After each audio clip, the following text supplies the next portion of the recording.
Ադրություն է Հայաստանում սահմանադրական արդարադատության նախարարությունը մշակում ժամկետների մասով նախ ասվում էր, որ 27, այսինքն ձեր որոշմամբ էր նաև 26-ի վերջ ակնկալում նախագիծ, հետո նաև ժամկետների մասին դուք ասացիք թիմում կան կարծիքներ ավելի առաջ բերել։ Ես նախ ուզում եմ ասել նոր սահմանադրության ընդունման դեպքում դուք անձամբ ինչ եք կարծում, քանի որ նախկինում եք խոսել անկախության հռչակագրից, եթե նոր սահմանադրություն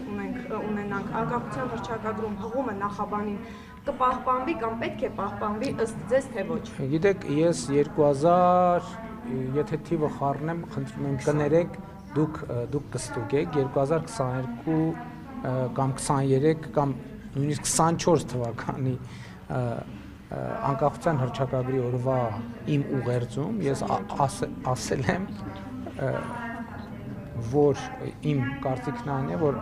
ուսումնասիրելով անկախության հռչակագրի տեքստը, նորից ուսումնասիրելով եւ նորովի կարդալով ես ասել եմ, որ իմ կարծիքով այդ տեքստը նրա մասին է, որ Հայաստանի անկախ հանրապետություն, պետականություն չի կարող լինել, դա անհնար է։ Եթե ես սա ասում եմ, հետեւաբար ես չեմ կարող ասել, որ նոր սահմանադրության տեքստում պետք է լինի հղում անկախության հռչակագրի։ Ընդհակառակը, ես կարող եմ ասել, որ իմ կարծիքով նոր սահմանադրության տեքստում չպետք է լինի հղում անկախության հռչակագրին, բայց էլի ուզում եմ ասել, որոշողը Հայաստանի Հանրապետության ժողովուրդն է, իհարկե փաստարկներ կողմ եւ դեմ փաստարկներ բերողը քաղաքական ուժերն են, քաղաքական առաջնորդական դիրքորոշումն է, որ այդ այո, դա իմ քաղաքական դիրքորոշումն է, ինչ վերաբերում է ժամկետների։ Դա խանգարում է խաղաղության պայմանագրին, գիտեք ինչ, խաղաղության հաստատմանը։ Գիտեք ինչ, ես կուզենայի երկու խնդիր, մենք տարբերակ էինք իրենք։ Ադրբեջանի ընկալումը խաղաղության գործընթացի եւ մեր սահմանադրության տեքստի հետ կապված։ Ես երեք դրան անդրադարձել եմ։ Սահմանադրական նոր սահմանադրություն ընդունելու հարցը մեզ համար օրակարգում ա եղել հեղափոխությունից անմիջապես հետո եւ մենք դեռևս 2020 թվականի փետրվարին ես ինքս հարցազրույցում անդրադարձել եմ այդ խնդրին, որ կա նման խնդիր։ Եվ ես նաև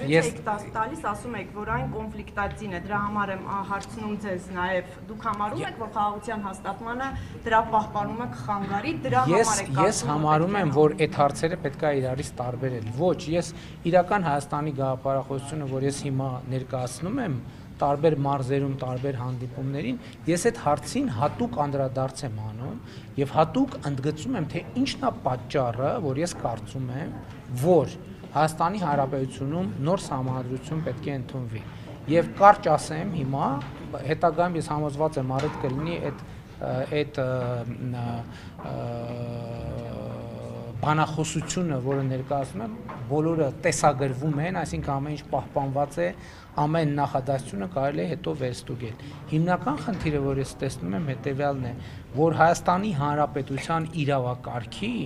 եւ Հայաստանի Հանրապետության քաղաքացիների միջև օրգանական կապի խզում ունենք մենք։ Եվ ես դա տեսնում եմ ամեն օր, եւ ես դա տեսնում եմ իմ ամենօրյա աշխատանքում, եւ ես դա տեսնում եմ մեր ընկալումներում։ Եվ ես շատ մտածել եմ այդ մասին, թե ինչն է դրա պատճառը։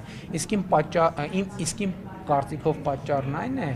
որ իրավակարգը, որը բխում է սահմանադրությունից, կտրված է ժողովրդից մի պարզ պատճառով։ Սահմանադրական բոլոր հանրաքվեները հանրային համոզվածության համաձայն ժողովրդի անհրաժեշտ թվով ձայներ չեն ստացել։ Այլ կերպ ասած, հանրաքվեների արդյունքները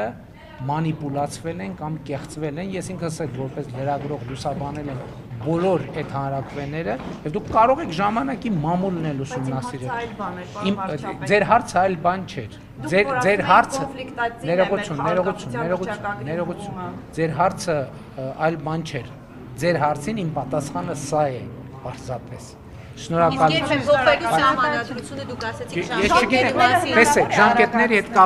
ժամկետների հետ կապված ամենատարբեր կարծիքներ կան։ Ես հիմա ձևավորված կարծիք չասեմ, որովհետև քննարկումների արդյունքում կգանք ինչ-որ մի հետևություն։